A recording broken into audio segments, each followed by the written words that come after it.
They're not talking about the best of them. They're just talking about the rest of them. Not the worst parts, but the best parts. This is the best of the rest. Hello and welcome to Best of the Rest, the show where we take a second look at comic book movies that were poorly received upon release and talk about all the things the movie does well.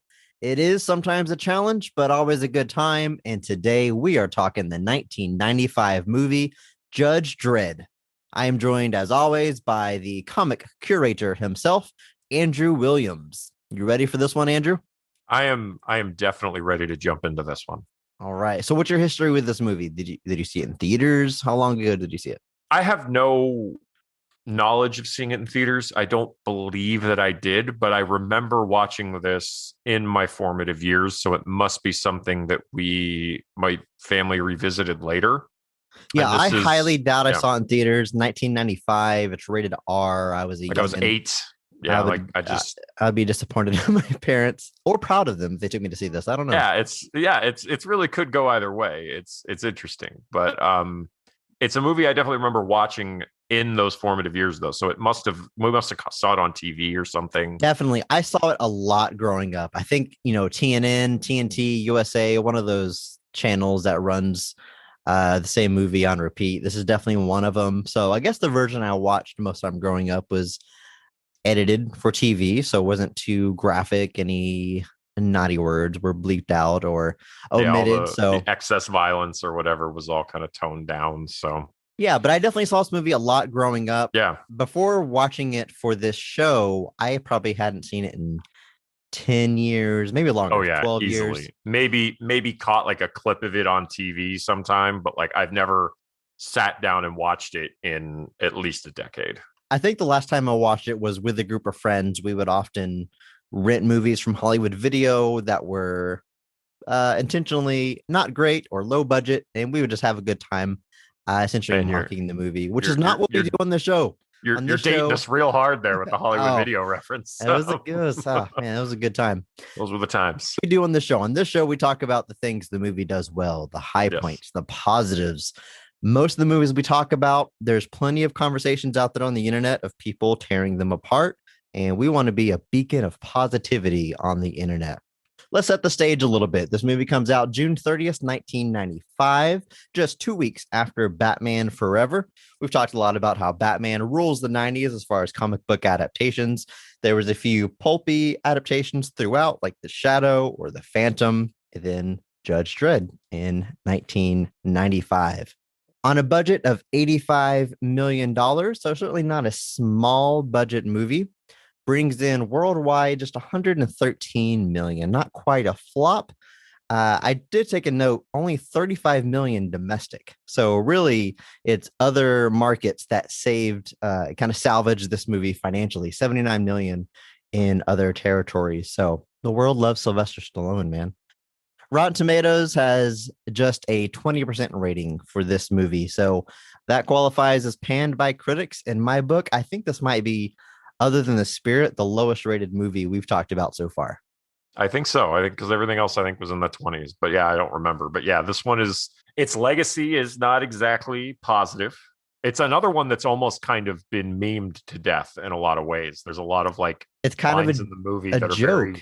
It's kind of a joke. It's really like it's very over the top. And there, like I said, I remember seeing video edits of certain sequences all years ago, just because the inadvertent comedy of some of it just like caught on with people in the age of the internet. I think it gets beat up on two fronts. On one, it gets beat up for being perceived as a poor adaptation of the source material. John Wagner himself, creator of Judge Dredd, said in a 2012 interview that the story has nothing to do with Judge Dredd, and Judge Dredd wasn't really Judge Dredd.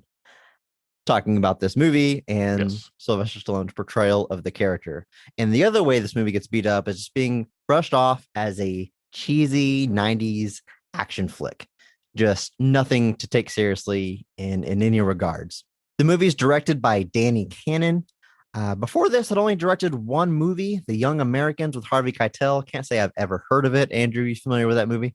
Passing knowledge at most. This is not something that I've got not something that is sticking around my brain. So this is certainly the biggest project Danny had taken on up to that point. He goes on to do I Still Know What You Did Last Summer, which is my vote for the worst movie title of all time. You go from I Know What You Did Last Summer to hey, I Still Know What You Did Last Summer. That's like if Scream 2 was called Still Screaming. What was the sequel to I Still Know What You Did Last Summer called, though? I feel like it's worse. I will never forget what you did last summer. I don't know. I'll always know what you did last summer. And so I gotta be honest, I think that might be worse. But no, and then Geostorm, the more recently, the science fiction disaster film. He's got a credit on that. I think he just did reshoots, but it looks like most of his career is doing TV shows. Seems to be where he found his calling. Yeah, something like he's directed like 12 pilots that have all gone to series. So, good for him. Yeah. Screenplay is by William Wisher Jr., who is the co-writer on Terminator and wrote Terminator 2, certainly some high-profile action movies, as well as Stephen E. D'Souza, who wrote The Running Man, as co-credit on movies like Commando and Die Hard. So again, not a stranger to big-budget action flicks. No, not at all. In fact, it's actually funny because D'Souza has credit on Die Hard and Die Hard 2, and William Wisher has credit on Die Hard 3. So they just decided to bring them all together. They wrote the whole of them. But yeah, obviously, like notable action screenwriters, like not lightweights necessarily. There are some rewrites of this script. I took note of the names, but it's not names that anybody's going to recognize. Waylon Green, who's a documentary filmmaker.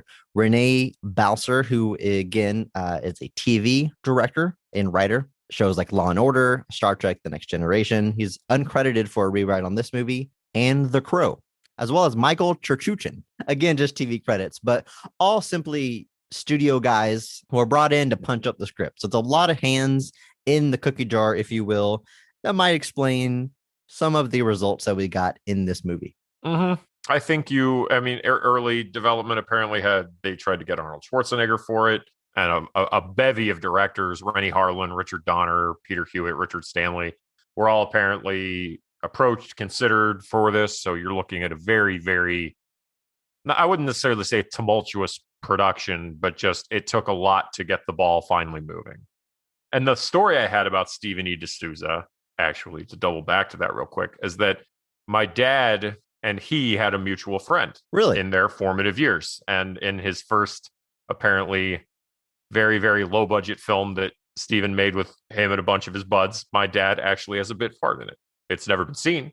It doesn't exist anywhere, but it was just a bunch of friends messing around. But so yes, in my dad's formative years, he knew who Stephen E. D'Souza was, and he was in one of his movies. Wow. Andrew, your dad knew someone who was friends with the writer of Judge Dredd. I think that makes you famous. I think you're practically. I think so. Yeah, I think I basically at this point. I try not to let it go to my head, honestly. But yeah, no. So when I sat down to watch this movie, I'm familiar with it. I know most of the scenes. I saw it a ton growing up.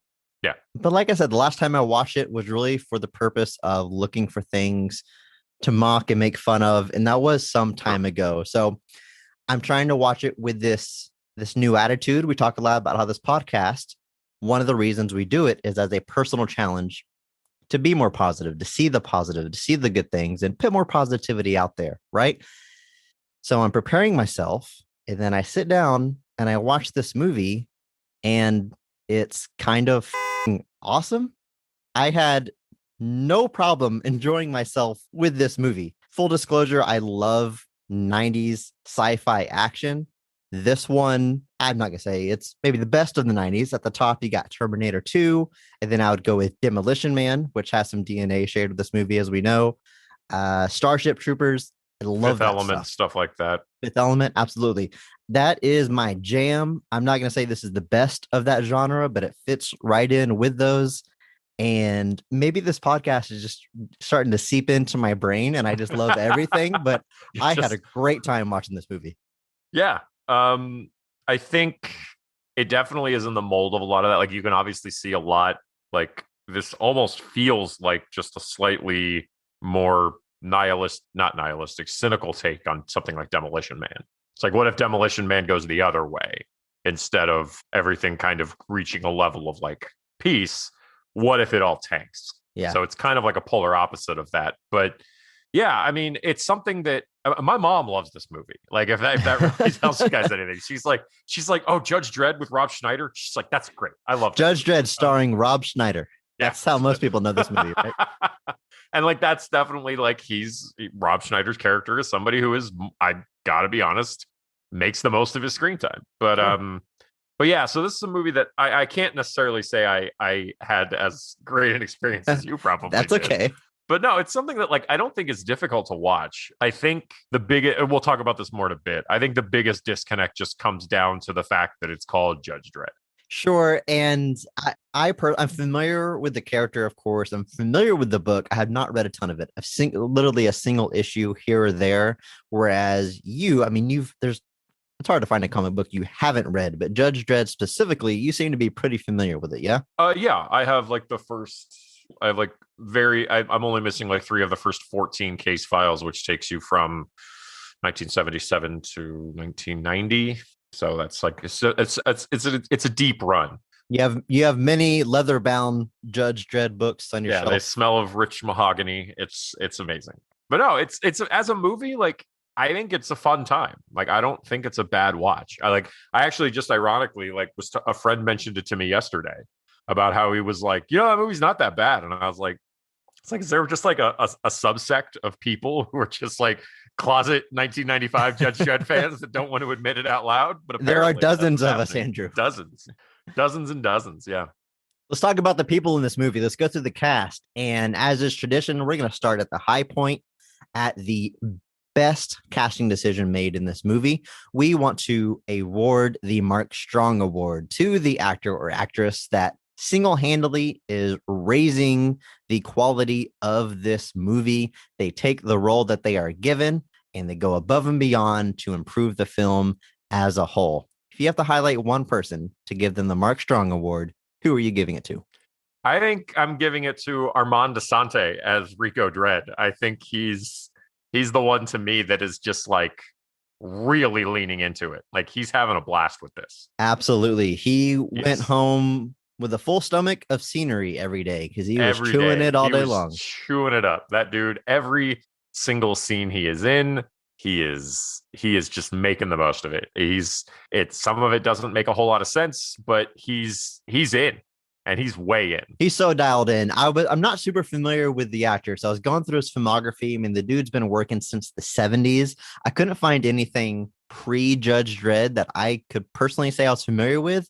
However, he goes on to voice Tezeko Khan in The Road to El Dorado, which is an animated movie that I love. I had no idea Judge Rico was the voice of this guy. He's the bad guy in the movie. He wants to sacrifice everybody to the gods, and he's having a great time in that role as well. And I appreciate it that much more now that I know that. I actually remember seeing him in I don't remember if it was theatrical, but we watched it in school. It was a film of the Odyssey where he played Odysseus. It was very strange. I just remember that he was randomly in it. And I think right after this, he actually got a lot of notoriety for appearing in a TV movie about John Gotti. And that was something that I think kind of made a couple of ways. But yeah, this is like not a lightweight by any means. He'd been around forever doing movies off and on, pretty much like you said, since the 70s. Lords of Flatbush, which I actually believe Sylvester Stallone is also in, was his first movie in 74. So bringing it full circle 20 plus years later. But yeah, he's in. He's way in. He's living it up. He's chewing the scenery. He's over the top. He just gets it. He's actually one of the people I think gets just kind of, if this movie is going for anything, kind of what it's given. And I think he's a person that is well suited to what's being asked of him, no less as well. Whereas I think Stallone kind of struggles with the tonal shifts at times. But he's great. Like watching this, he was just any scene he was in, I was like, more of this. Just get Stallone out of the movie entirely. We are going to diverge so much over the course of this show. I can tell already because I love what Armand is doing. I agree. He's great. He gets it all great points. He does not get my Mark Strong Award. And he doesn't. I don't care what you have to say about this. I am giving it to Sylvester Stallone. Damn it. This show is over, folks. We've had a good run. I want to thank you for joining us on this journey, but we have finished it out. I like what he does. I don't care if it's not what you see on the comic book. Now, this might be a Johan level stretch, but go on the walk with me, okay? Sylvester Stallone as an actor, I find extremely inspiring. I love this dude's story.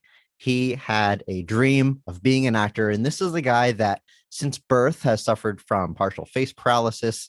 He's, his voice is like a trademark voice now, but you imagine if you didn't know who this guy was, that does not make him an appealing actor, certainly not an appealing leading man.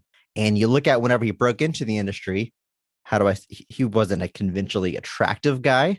But what does he do? He writes a fantastic script. He writes Rocky, shops it around, and this dude has the balls to say, you can buy my script, but I've got to be the star in it.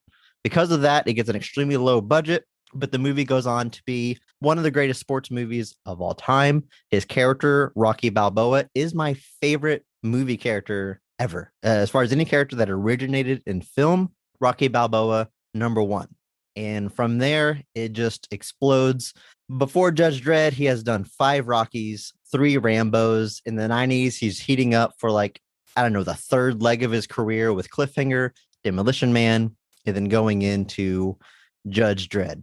And I say all that because movies like Rocky and even First Blood, I have mixed feelings about the movie overall, but that last scene in that movie is undeniable that this man can act and can be vulnerable and has extremely wide range. So whenever he does an action flick like this, whenever he plays a meathead or a quippy action guy, we know that it's a choice. He is not hitting his limit. It's not, this is all that he can do. He is doing it because it is a choice versus someone like, Steve Austin, right? He does meathead action guy roles, right? But that is like all he can do. Right. He plays Stone Cold Steve Austin. That's it. Imagine him as Judge Dredd. I would rather not. I'd rather not go there. No, that is quite an auspicious love letter to Sylvester Stallone. So I'm going to allow it. This might be the only chance we get to talk about him in this show, so I'm going to get it all out there. But yeah, I love the man, and I genuinely like what he's doing in this movie. We'll get to how it relates to the comics. That's fine, but he is doing what I like in this kind of movie. I know this movie came out in the 90s, but its DNA is very much 80s action, classic Arnold Schwarzenegger type role. And he's got the one-liners, he's got the look, he's got the yelling. It all works for me. Excellent. Good. Great. Fantastic. Let's move down the list. You're right though, with it obviously is like, this is 95. So like he's already, is Demolition Man before this or after this? It's 2 years before this. 93.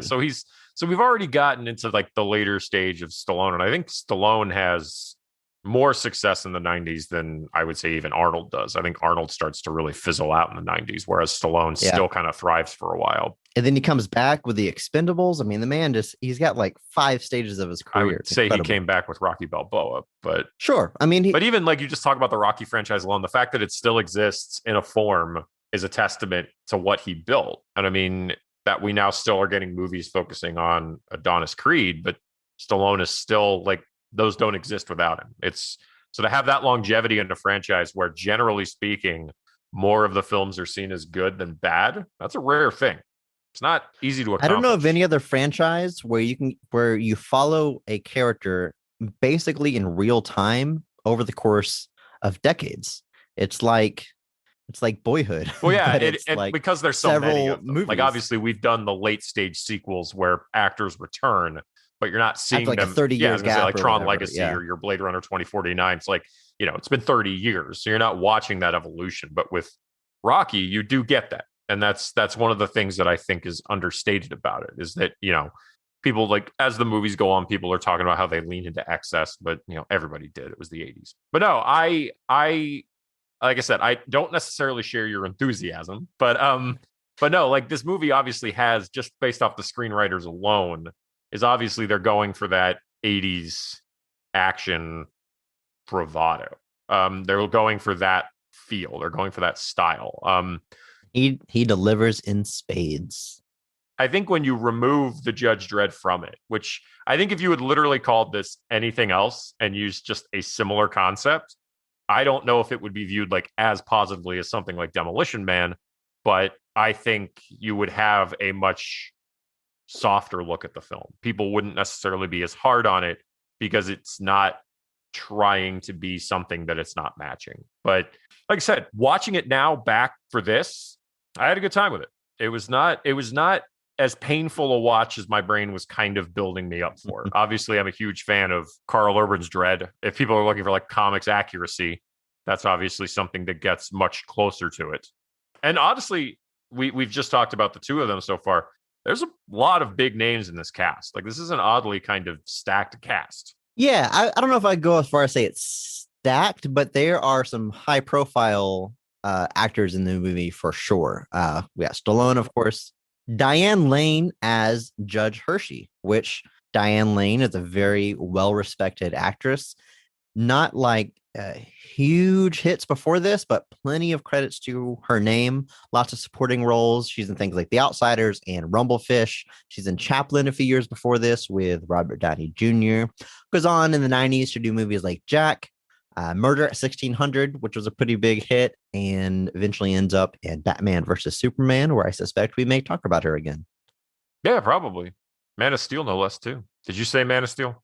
I didn't, but yeah, I guess that makes more sense to say that first. She starts there first. So, okay, I think she's obviously given what you would call the B plot of the film. We are in a dystopic future where the world is now very bad. Cursed earth outside. There's been some sort of event that has led to the world becoming kind of a wasteland. So all of society is kind of sheltered into these mega cities. And that's from the comic. That's exactly the same premise.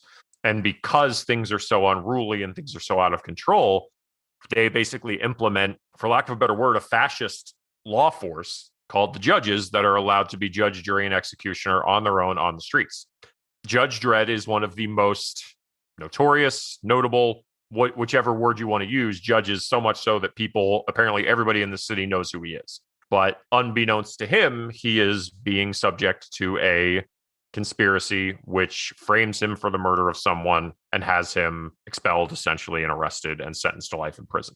So Hershey is the one that you're given some semblance that there's a professional relationship here, that it goes back a little bit, but she's the one that's basically working on the other side of this, trying to get to the bottom of what is happening, what is going on. It ends up uncovering some details about Dredd's past that even he's not aware of, and things. She gets to literally be his attorney in the court scene. Yeah, I mean, she gets to literally be his attorney. She works with recruits to like understand things. So yeah, she's actually given a good amount to do here, and I think I like that the script doesn't make her simply the easy thing to do is make her attracted to Dredd and make it a romantic thing, and they get a big kiss at the end. There's hints of that, but her character is certainly much more than just a love interest for the sake of being a love interest. I mean, obviously they literally do kiss at the end of this movie, but either way, like it's not really built that way. Like it's not like a longing or something like that. It's more of just it doesn't define her character. No, not being attracted to Dredd. And she actually finds out that like some of the criticisms she has of Dredd are things that are out of his control. And so it's actually, like I said, she's actually given a very interesting subplot in this movie that I think works pretty well. Rob Schneider plays Fergie, which is just funny to say now. Fergie means something very different in this day and age. Yes. Before this, of course, known for being a cast member on SNL. He's got a small role in Home Alone 2. In the 1990s classic film Surf Ninjas. Do you like that movie, Andrew? It's all right. As well as Demolition Man, also with Sylvester Stallone. Yes. Well, he's uncredited in Demolition Man, apparently. Which is very strange because he's got lines. Yeah, he's like, strange. And then he's also, I remember growing up that he was in the Beverly Hillbillies movie they made with Jim Varney. Okay, really, I for some reason, that was another movie that was on all the time as a kid. So Rob Schneider ends up having a lot more space in my brain than I thought he would. I love the pairing of Rob Schneider and Sylvester Stallone. I think it's like that old cartoon with the big bulldog and little chihuahua that bounces around him in circles. They've got that kind of dynamic. Yeah. I think it's a lot of fun. Okay, Rob Schneider. Throughout his career, I mean, he I don't know how to describe him. He can be a lot. He can be grating. I'm not trying to be mean about the guy, but in this performance specifically, I think his jokes mostly land. I think he's fun. He provides some levity. Like I said, I like the relationship with Sylvester Stallone.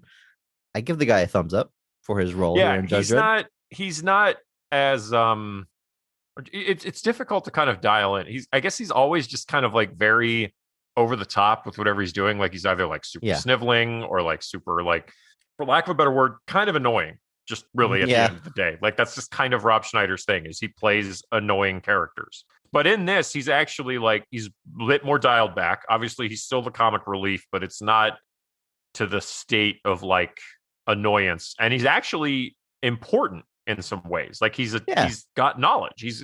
He has things to do in the plot that are He's beyond, a hacker, I believe. Like he's a hacker, and he actually contributes to things. And I think that's kind of cool. Like especially in that big climactic fight where Hershey and Fergie are kind of fighting the ABC warrior. He's instrumental in beating. Is that the name of the robot? Yeah, that's another 2000 AD reference that we'll get to later. Gotcha. I wanted to give the robot the Mark Strong Award, but I checked the rule books, and it's got to be a human. It's out of my hands, guys. But man, I freaking love that robot. I love the design. I love the way he moves. It's all practical. It's really cool. Of course, being 1995, it's real. It's tangible. He's got a texture. I'm sure it's animatronics and puppetry, but it doesn't look like it. You buy that this is a big, hulking, very cool looking robot. I love that thing. Yeah, that was one thing I was very impressed with, because there is some CG in this movie. It's very limited, but there is still a lot of practical things here. Yes. By and large, very practical. We got Jurgen Prochnow as Judge Griffin. He's the bad guy that helps Rico escape prison and helps him along the way. I actually, he's a guy that like I've known. This guy he's always the villain. Like he's a German actor. That's what they do in the 80s and 90s. He's the bad guy in Beverly Hills Cop 2. I think he's the bad guy in Air Force One. Like he's always a bad guy. And so he's one of those guys that unfortunately the minute he shows up on screen, you're like, well, he's up to no good. Like it's kind of like one of the things that Stephen King hates about the Shining movie is that it's Jack Nicholson. So he's going crazy because Jack Nicholson crazy is crazy, because he's like, there's no mystery now. You just know he's Jack Nicholson. But I love the scene where Rico betrays him, and he basically has like the shocked Pikachu look on his face, just like, oh God, I can't believe that partnering with this totalitarian violent maniac suddenly backfired on me. How could I have ever seen this coming? But no, he's perfectly acceptable in his role. He was in Dune back in the day as well, David Lynch's Dune. So he's more of like the conduit through which Rico is unleashed. Sure. And yeah, he's works pretty well. Max von Sydow as Chief Justice Fargo, sort of the father figure in some literal ways in this movie. This man's credits go all the way back to the 1950s. This guy was in The Seventh Seal. Ingmar Bergman's The Seventh Seal, which is in, God, what year was that? I don't even remember, but that was the 60s. And Andrew, I think you would agree he's probably most known as the voice of Vigo in Ghostbusters 2, right? Definitely. No, The Seventh Seal was actually, no, what year was it? It was 57. So like The Seventh Seal. So this dude was in an absolute classic film in 1957. And he was born in 1929. Wow. So 1957, he wasn't even 30 yet. And then this is a guy that acted. I mean, he died last year. Nonstop. I remember he had a bit part in The Force Awakens. Mm-hmm. And this dude, he never stopped ever. And it's a deep body of work with a lot of highlights. And yeah, he's in a movie I really like called Awakenings with Robert De Niro. Legitimately, maybe most known for The Exorcist. What do you think? Yeah, I would say The Exorcist is definitely up there. Obviously, one of the more notable things, probably definitely above Rush Hour 3. But obviously The Exorcist being probably the massive, most known thing. He also notably played Blofeld in Never Say Never Again, which was the weird, not James Bond reboot not with James Sean Bond. Connery. I remember him from Strange Brew, which is the Bob and Doug McKenzie movie. They're the hosers from Second City TV. But like I said, a deep body of work that has no limits. Like this dude did comedies, this dude did serious films, he did everything. This guy was everywhere, and he worked pretty much up until it was over. He pretty much has credits until 2018, and then he passes in 2020. So in this role, like I said, he's really just being a father figure. He believes in Judge Dredd the entire time, even when no one else does, and he's being accused and sentenced to prison. He does everything he can to look out for the guy. He always calls him by his first name. He calls him Joseph, which just cracks me up to look at Judge Dredd. That's Joseph. That's Joe. Joe Dredd. Apparently, he's the reason that Sylvester Stallone and Rico are wearing contacts. Because if you look at their eyes, they have like blue eyes. They have blue contacts, and neither of them do, because they wanted to draw the line that they are from Fargo's DNA.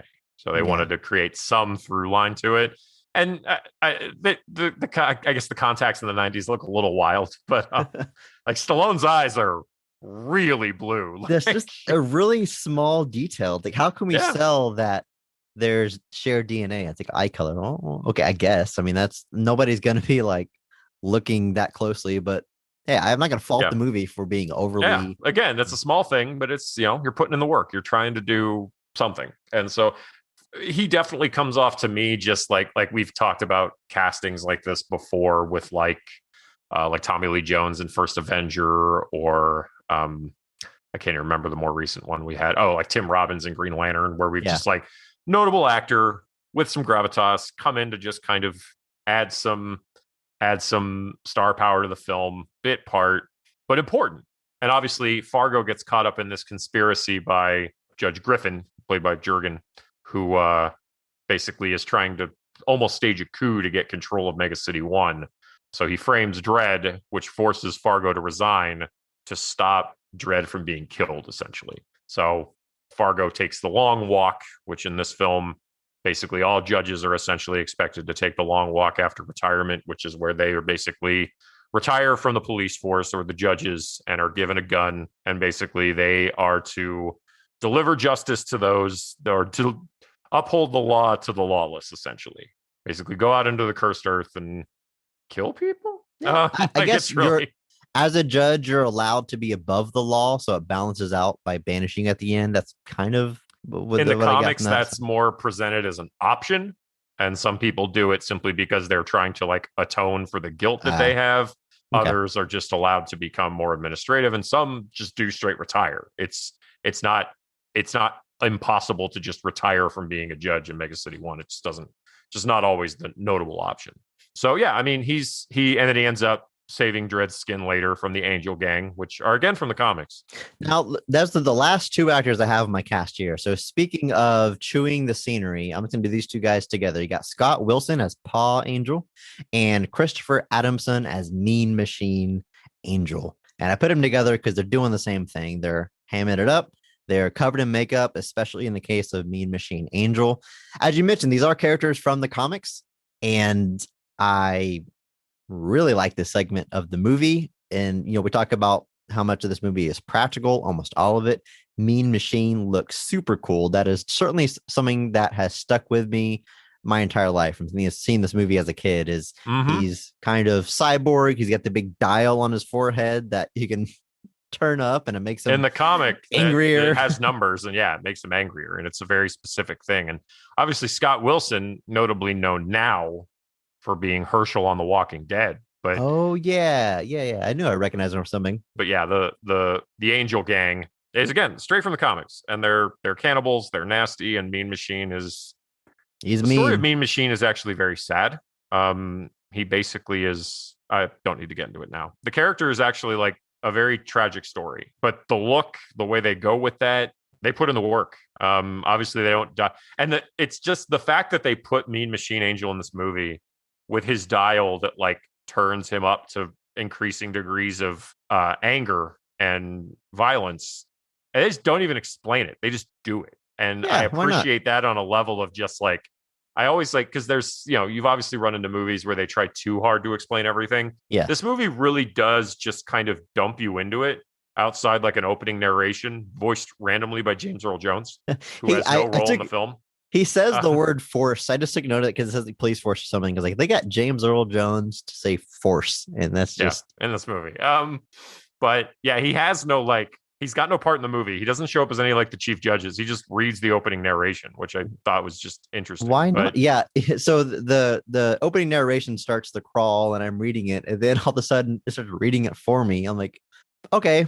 They don't do one or the other. They're going to show you the words and have it read. And I don't know if you have the chance to have James Earl Jones read some dialogue or narration for a movie.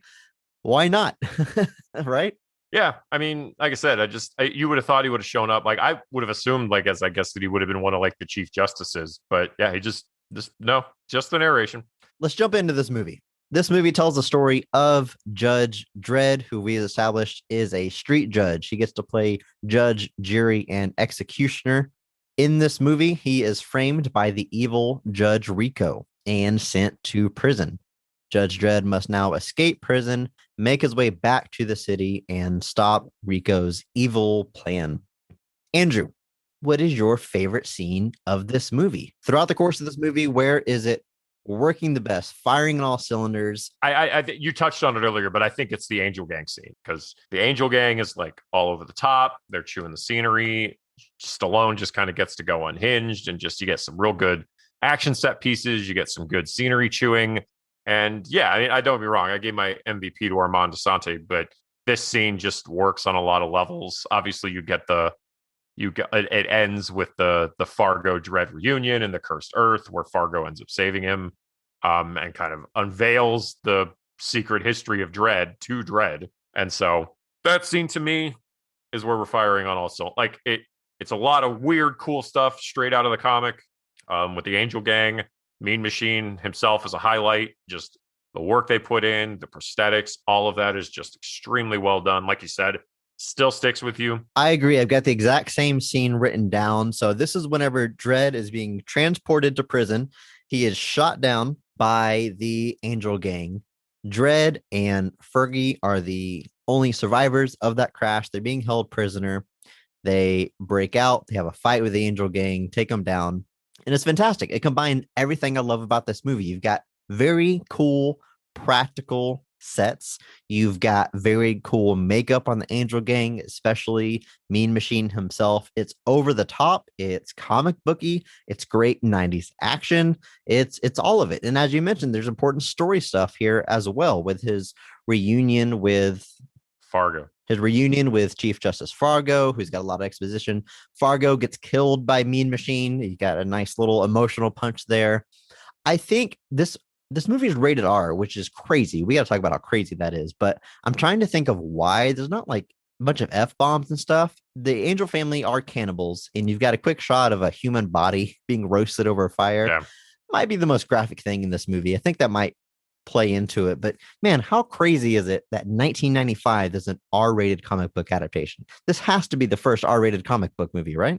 You would think. I know and Deadpool, people don't talk about that. Yeah. Deadpool gets a lot of credit for being an R-rated comic book movie because it was extremely successful. And then people like to speak up and go, hey, what about Blade? Blade was R-rated. Well, dude, a few years before that, you got Judge Dredd. Judge Dredd comes 3 years before Blade, and is also rated R. It's not a huge hit. We mentioned it. It was kind of a flop, really, but it's very significant. And honestly, dare I say, important to the history of comic book adaptations. But the decision to make this rated R is pretty wild. It is. It's something that's definitely something that you wouldn't have expected. And like I touched on a little bit earlier when I said this, but like it is kind of wild that of all the things that got an adaptation in the 90s, Judge Dredd was one of them. And not just Judge Dredd that got made into a movie, but like a fairly expensive movie. Like this, like you said, this costs like 90 million, 85, 90 million. Mm-hmm. And that's just, so not just did they make an R-rated comic book movie, they spent $90 million on it. Now, to be fair, you've got Stallone in it, and Stallone, I think at the time, was still seen as like a bankable star. But just the fact that like it's odd that in the aftermath of Batman, because like the 90s wave of comic book films starts from Batman. Superman kind of peters out to a halt in 1987. with Superman 4, and then you get Batman 89, which like launches not just the idea of like the comic book film is still viable, but the dark, kind of serious, more intense ones yeah, are viable. But what follows is not a lot of like superhero films. Like if Batman hits it's big, weird adaptations. It's weird stuff. So it's like The Shadow and The Phantom and Judge Dredd, and then ultimately like stuff like Blade, where it's like if a Batman movie, it's almost like we looked at like pulp heroes instead, and we're like, this is what we should do. Like Zorro, even Mask of Zorro kind of falls into that mindset. Like so it's Batman's very odd. from the 30s. What else is from the 30s? Yeah, like what else is from the 30s and dresses in black? Like it's a very odd thing, because you would have thought like after Batman hits big, like everybody would be like, well, what other big superheroes do we have? But it seemed they were, again, just, I don't know if taking the wrong lesson necessarily, but they're like, no, let's do pulp heroes that wear black. And it's like, well, okay. So Dredd finding its way to film in the 90s is impressive in its own right. That this was something that manages to exist at all is just something that's very interesting to me. The movie looks great. The city in particular is awesome. I mean, it's very Blade Runner-esque.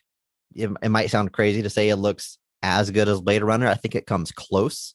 A lot of practical stuff. Very vertical city. In the future, dystopian futures, it's always like extremely tall buildings. I think it looks as good, if not better, than the city in The Fifth Element, which comes out a couple of years after this. But it's very detailed. Every single set is detailed, like every square inch, I guess is what I'm trying to say. And the movie looks expensive. Like every scene is a new set, a new set. And I'm watching this movie thinking like, man, every single thing I'm looking at had to be constructed because it's the future. Nothing looks like it does in the modern day. So they're building these otherworldly sets, whether it's the futuristic city, whether it's the cursed earth or the prisons. Everything is a set and it looks awesome. I love the giant eagles in particular, like in the courtroom scene. There's the judge logo is a big golden eagle. It's got a big giant eagle on the wall. Nothing looks cheap in my opinion. It reminds me of almost like Star Trek or Star Wars. Even though this movie didn't take place in space, everything has that otherworldly feel to it. No, I like that about the movie a lot. Like everything is a unique design. There's very few spotty shots. Some of the only things I think look a little out of place is I think there's a scene where like they drive the lawgiver out of the top of a building and they're kind of falling down, and like you can just see that it's very clearly some green screen. But the flying, the flying with the lawmakers are just a little dated. Little dated, but it's very cool. And in fact, that's actually brings me to probably something I think is the most, possibly to me, one of the most interesting things about this film is that Judge Dredd's look was apparently designed by Gianni Versace.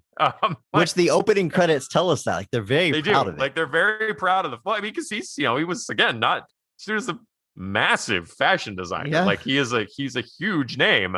And then I forget that he owned, like this is like 2 years before he dies, or before he's murdered. And it's just such a strange thing to, again, because you're just like, of all the comic book films in the world that Gianni Versace would design costumes for, it's Judge Dredd. And there's you look at that cod piece and you're like, yeah, it makes sense. I mean, but the thing I do like about that costume is there is a lot of that stuff that's like, it's a straight, almost one-to-one look of some of the stuff in the comics. And that's why I don't understand why. I assume they paid a lot of money to have Versace design it, but I don't understand why, because the design is kind of already done. It looks so close to what you see in the comics. Yeah, they obviously go for like a more, obviously we're going for black, like notably Dredd's gloves, boots, and like knee pads are all like green. So they just obviously make it all like a stylistic black just for the sake of making it all seamless. But like the big gold eagle on one shoulder looks so cool. The bars on the other shoulder, badge. Like the big badge, like the helmet with the red lines on it, like all of that is like, it's right off the page. And I think that is really, really cool. But yeah, you're right. Like you've got the visual look already. Maybe his job was more like making it into a practical design that like is something they could actually like wear, and obviously, I guess try to like futurize it a little bit, like sleek it up a little bit, because the comic, it's kind of intended to be seen as a little rough.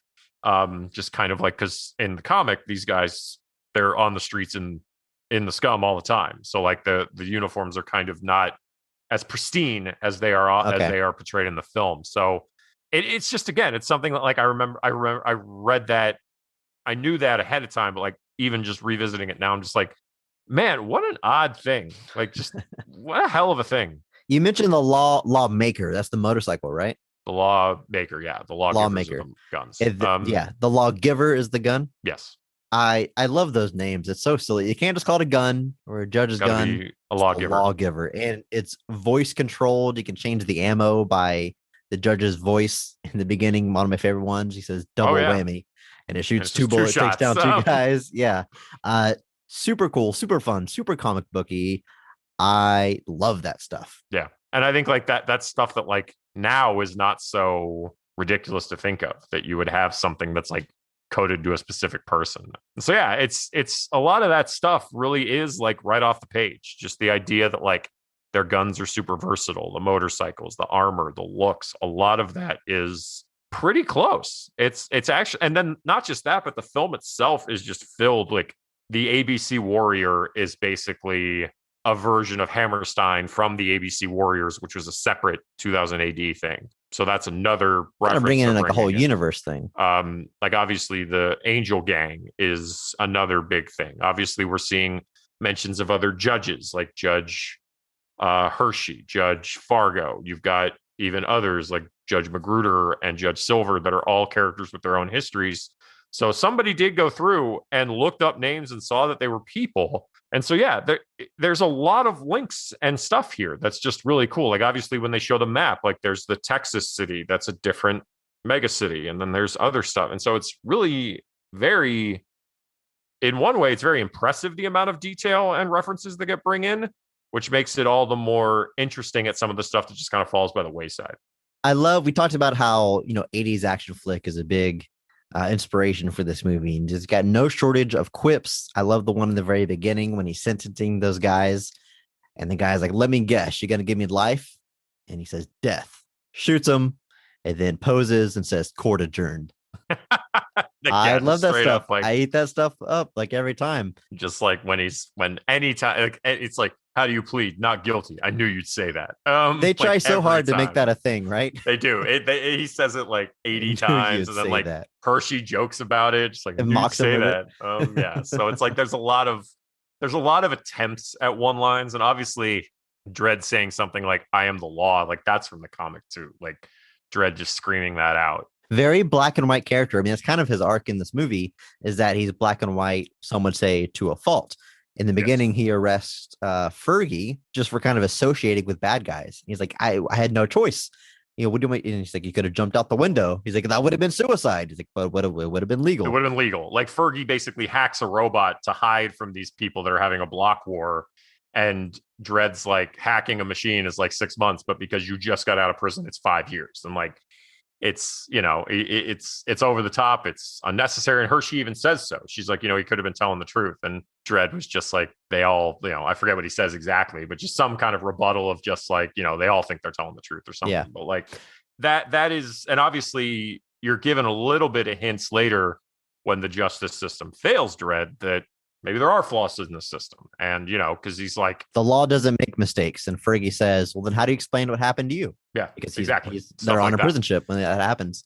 I like their first encounter there in the hallway. Fergie's reading his badge. He's like, give me a break, Judge Dredd. Dredd?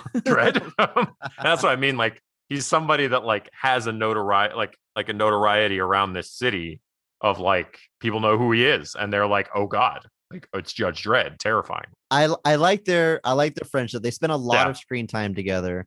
Fergie and Judge. I mean, Dredd. They basically spend the entire second half of this film together. I like whenever Fergie is saying, "We make a good team. Granted, you do most of the work, but we're still a team." And that's that Schneider delivers that stuff very well. I like whenever they meet again on the prison transport, and he looks over at Dredd. He does the thing with his covers, hand. He holds up his hand to cover the top of his face, and that's when he recognizes that it's Judge Dredd. He recognizes his chin.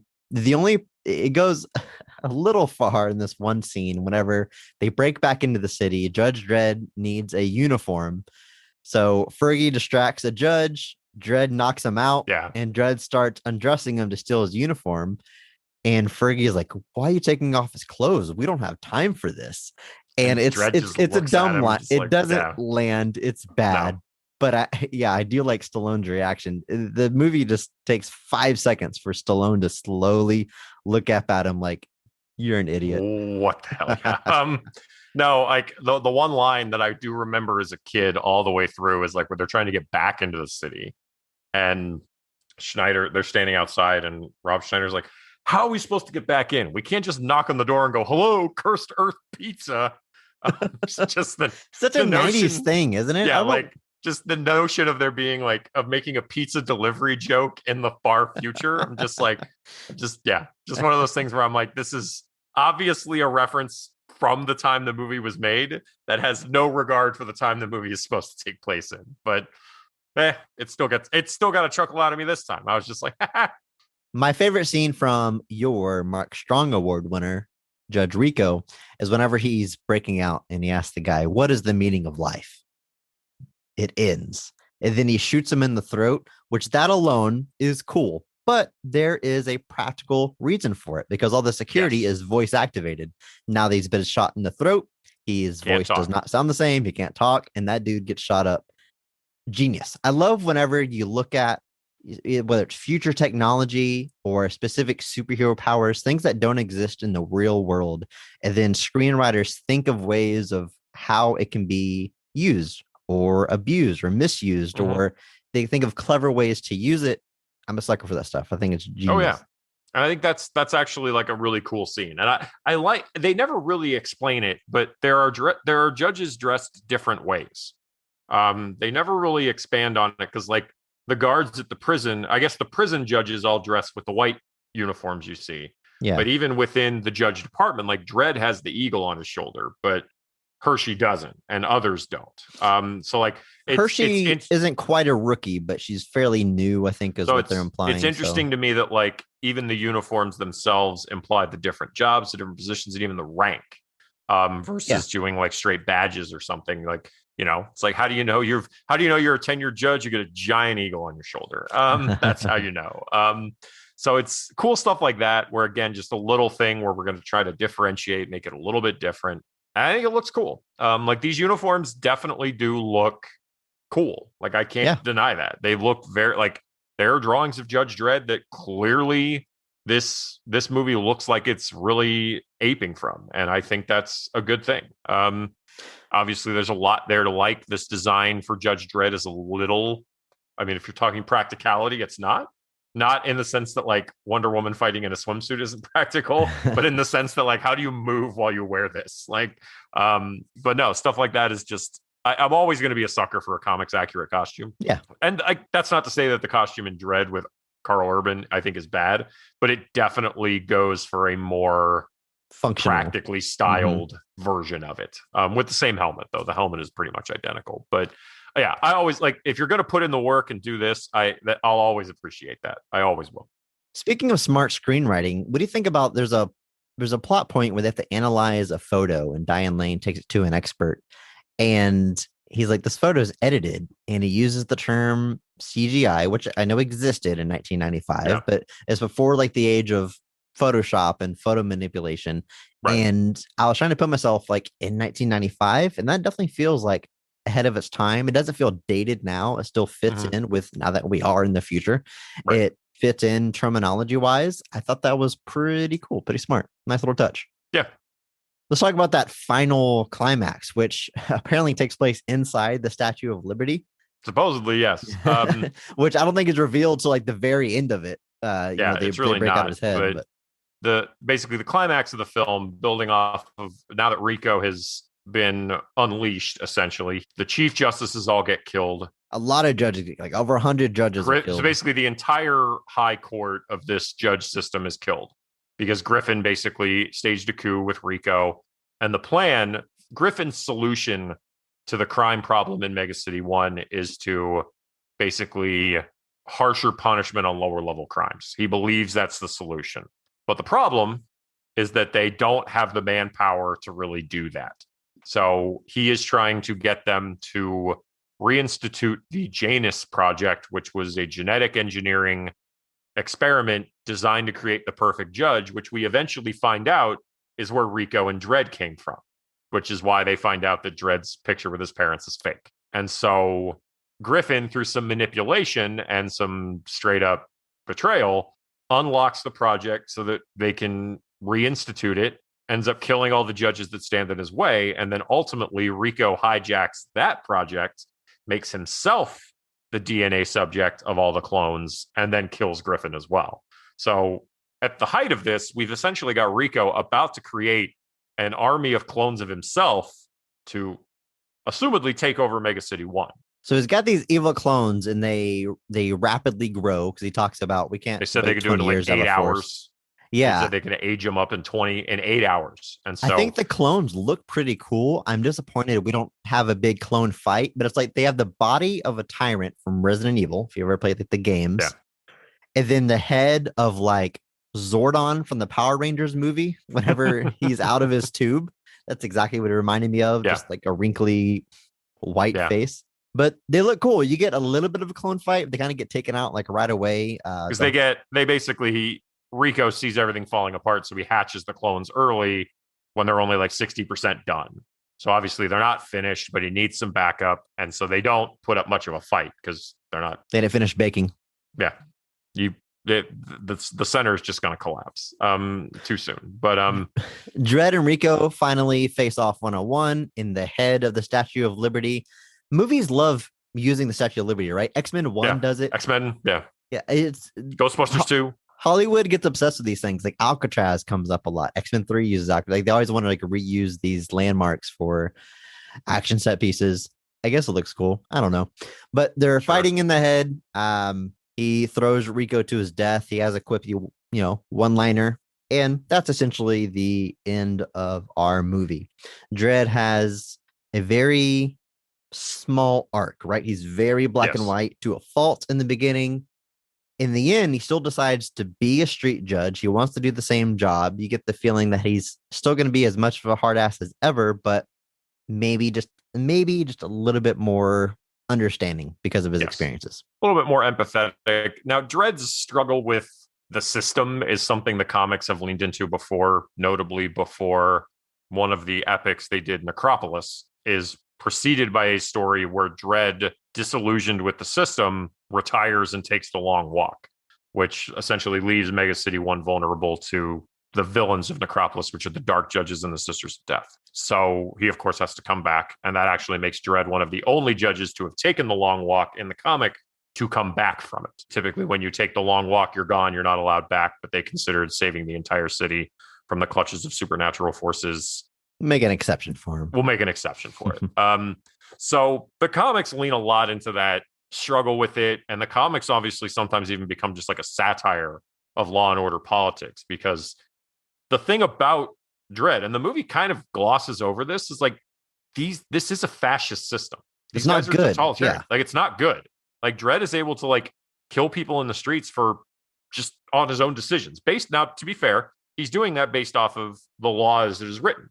So he's very by the book, very black and white, like you said. But the end of the movie kind of throws that hint in there that, like you said, if the system is so great, how did he almost go to prison for life? Like there's a scene in the movie where he blows up a guy's car, basically because the guy's kind of being a jerk. I mean, nothing justifies him destroying his property. Right. But he's able to do that. Such a weird scene. Like, and as an audience, we're supposed to kind of like cheer and be on Judge's side, which is problematic at best.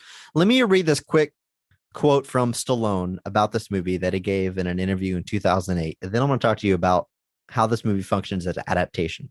So Stallone, looking back on the movie, says, "I do look back on Judge Dredd as a real missed opportunity. It seemed that lots of fans had a problem with Dredd removing his helmet because he never does in the comic books. But for me, it's more about wasting such great potential there was in that idea. Just think of all the opportunities there were to do interesting stuff with the Cursed Earth scenes. It didn't live up to what it could have been. It probably should have been much more comic, really humorous and fun." I don't know if I agree with his assessment. I mean, for one, I really like this movie, so I don't think there's a lot of things that need to change. But interesting stuff there because we could have done more stuff with the cursed earth scenes. Those are my favorite scenes in the movie. Yeah. It's the high point of the movie for me. And I don't look back at this movie and think more humor is what it needs. Right. So I'm not sure I where read he's that coming quote from as there. well, and it's just a very odd thing because, like, I will say there's aspects of Judge Dredd that, like I said, are satires on law and order politics. There is black comedy in Judge Dredd. Which is where I thought he was going when he says it's a missed opportunity. I think say it's a missed opportunity to have a political statement or, and then but saying like black comedy is not the same as like really humorous comedy. It's a different approach because it is an odd statement because it obviously he's not a huge fan of the film as it exists, I guess, but what he wants to change, generally satisfy speaking, the people that have a problem with the movie. Yeah, it's not going to fix the problems that the people have with it. Now he does touch on the complaint that I've heard the most about this movie, which is you see Dredd without his helmet. And let me say this, and correct me if I'm wrong. It's not that the character of Judge Dredd never removes his helmet. It's that he's never depicted with his helmet off. And there's a difference. It's not like the comic book Judge Dredd takes a shower with his helmet on. Like the dude takes it off. We just never see that. We always see him on the job. I see him wearing the helmet. Is that right? To a degree, I'm sure you could state that. Dredd is not necessarily put in situations where he would have the helmet off. So in this movie's defense, really quick, whenever he's on the job, he's got his helmet on. Anytime he's dealing with people, he's got his helmet on. He's delivering quips with his helmet on. And it's only, when he's going to prison, he's not going to be wearing his judge helmet. So I'm not going to go as far as to say it's impossible to do a movie where he keeps his helmet on because we know that they do that in 2012. But with this story and casting Stallone, I don't know why you would make it a point to keep his helmet on. I don't know if that really improves the movie, but you tell me. Maybe as a fan of Judge Dredd, it really is a cardinal sin to take his helmet off. It's in a way, it's kind of like a non-flying, non-suit wearing Superman. To make a Kevin Smith joke there for you. Because that is the hallmark of Dredd, is that you never see him without his helmet. And I think the issue is that there are scenes like even when he's just at the academy and he's got his helmet off. In the comics, they've done scenes just like that. He would not have his helmet off. Now, granted, the story they're telling in this, where he gets framed and he goes to prison and things like that, I understand that. But at the same but as we've discussed in the past, why would you choose to tell that story? You chose to tell the story where he has to take his helmet off when that's not something he does. So I don't think it's an invalid criticism. In fact, I think when you're talking about it's that kind of argument. How far does an adaptation depart before it's not really an adaptation anymore? And I understand that with everything, there's going to be liberties. Every director and every creative team needs to put their own spin on something. But when you make the movie to the point that he spends more of it with the helmet off, which he ultimately does, he spends way more of this movie not wearing the helmet than he does. I think that was when people detached. They're like, okay, he's not even really Judge Dredd because he's just Stallone. He's just Stallone at a certain point. It just feels like Stallone is awesome. Now, to be fair, yes. Now you feel very strongly about Stallone, but I think that is I don't think it's an invalid criticism. Okay, I think fair, when fair you're enough. creating a movie that is meant to be Judge Dredd. It's like if you had Batman, but he had no ears. It's like more like, I wouldn't say Batman's with no ears by his ears, but just Andrew. like Batman's defined by his ears. But it's like, something. It's a similar issue that you could argue for something like Man of Steel, changing Superman's upbringing or something. It's like you're changing like one of the notable hallmarks of the character. I can get that because like the movie Joker, it's called Joker, but that character is so far removed from the you raise that question, is this really an adaptation? At what point, how much can you change before it's really an adaptation? So I will concede. It's a valid complaint that he takes his helmet off. Fine. And now with Stallone, you've obviously cast Stallone. So I will obviously that's the big, argument.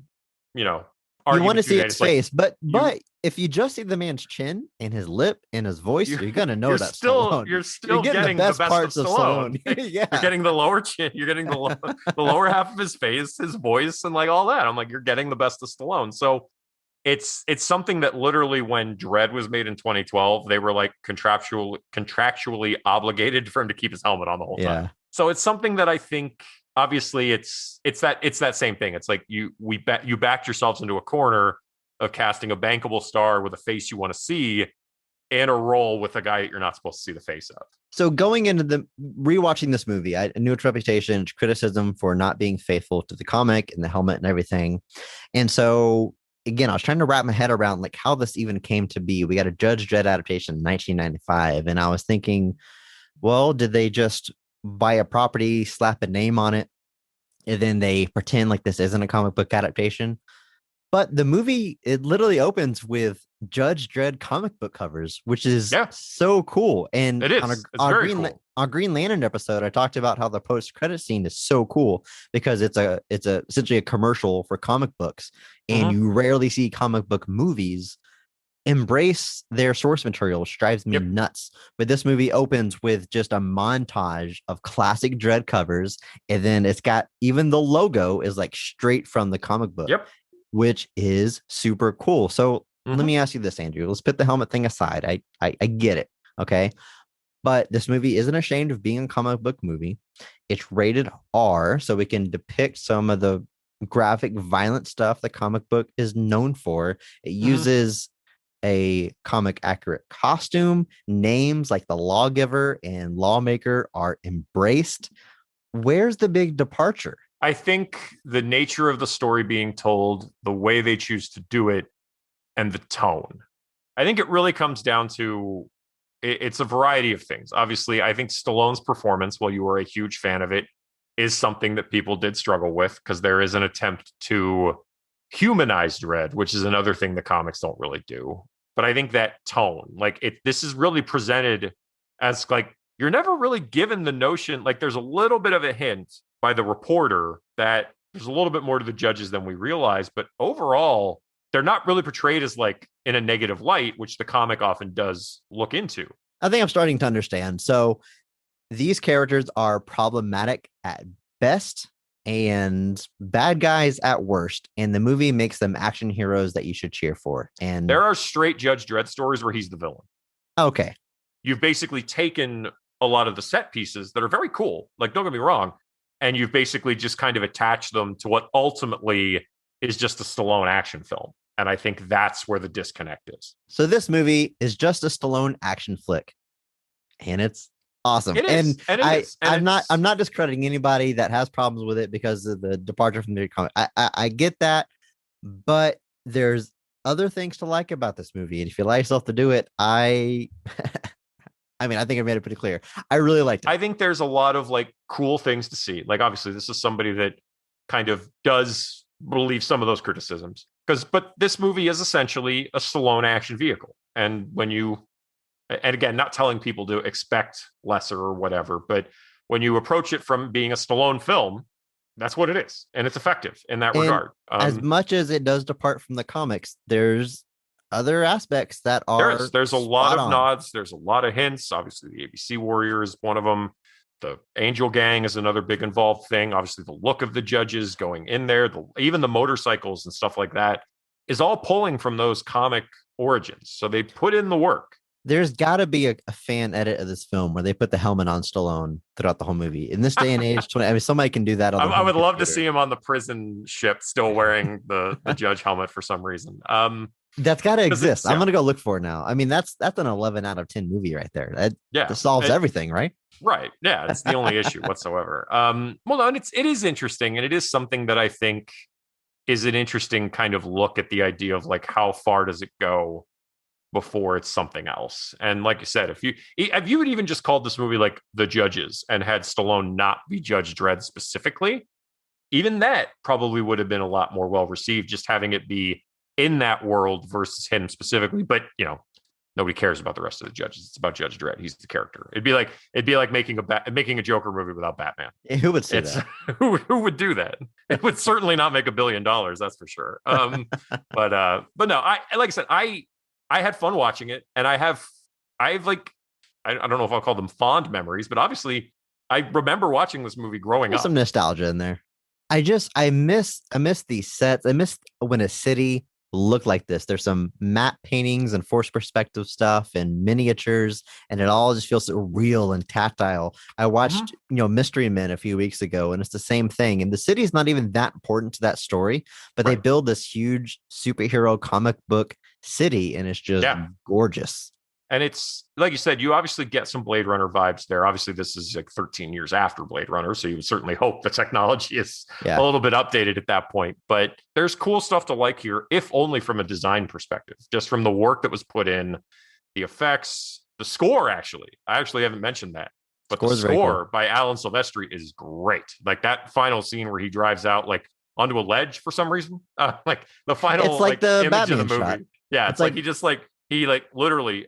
The minute after the climax is resolved, like the minute after he has defeated everything and his name has finally been cleared, he like is handed a new uniform, gets on his bike, and just drives out to the streets back to. Let's not forget, he literally walks out of the building after this final fight, and they're like, "Hey, you want this promotion?"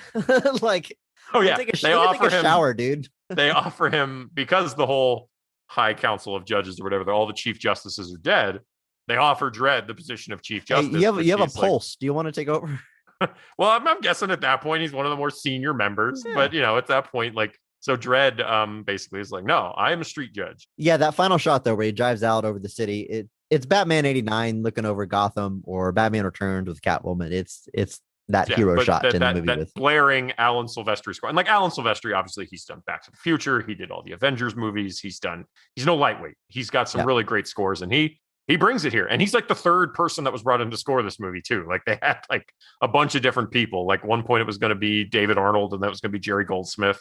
And then they landed on Alan Silvestri. And I'm like, well, you made the right call. Like that score is actually like, I hadn't thought about it until I was rewatching this. And I was like, wow, this gets you amped. Like, it pumps you up.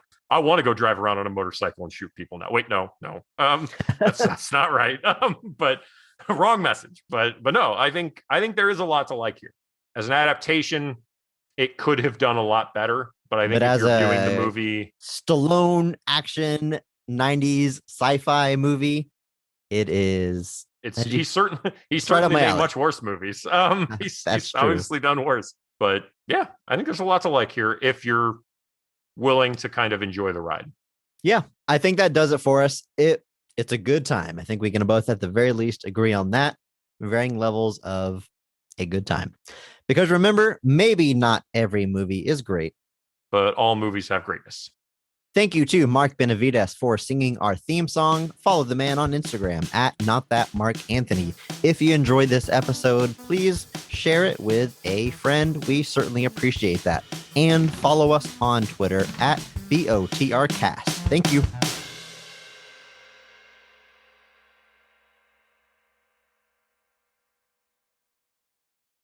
Talk a little bit more into your mic. A few of those you were kind of let me blowing out my headphones here. Just the height here. How's that? How's this? This is good. All right. Well, a little bit of distance. All right. That's good. Andrew. Not too up close, because that's just not good for anyone. I mean, it sounds good up close, but you got to watch your levels. So I would have to speak like this, and as we all know, that's just not how Andrew talks. Sylvester Stallone stars in Judge Dredd, a film directed by Danny Cannon, written by William Wisher Jr. and Stephen E. D'Souza. The weirdest ASMR.